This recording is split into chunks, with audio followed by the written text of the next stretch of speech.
This stealthy U.S. fighter jet has been called the most expensive weapons system in the world.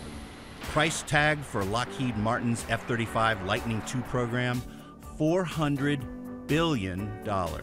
More than 100 F-35s are currently being flight tested, and they're being built to do amazing things, like vertical takeoff and landing capability, a top speed of 1,200 miles an hour, the ability to fly as high as 50,000 feet, and a range of more than 1,300 miles on its internal fuel tanks. Advanced materials and a specifically designed airframe allow the F-35 to evade radar systems that could detect older U.S. fighters.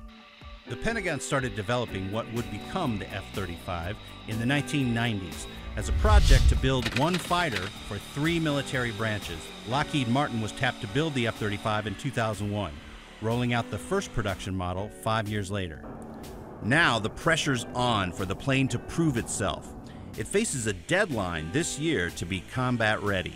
F-35 development is already years behind schedule and millions over budget. Congress's independent watchdog unit, the Government Accountability Office, warned in April that the F-35, quote, has a long way to go to achieve its engine reliability goals. It will need, quote, design changes and retrofits. I'll point out the obvious here. This plane has one engine. So that engine has to be extremely reliable. But the GAO says the engine reliability is less than half of where it should be, and the manufacturer has identified design changes. Pratt & Whitney, which makes the F-35 engine, says the GAO, quote, incorrectly assessed engine reliability. The engine achieves and exceeds specification requirements.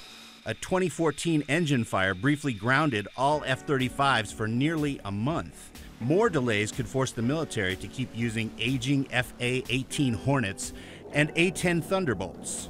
After over 100 planes have been delivered, it's up to Congress to decide whether to keep the money flowing to fund this pricey plane. Tom Patterson, CNN.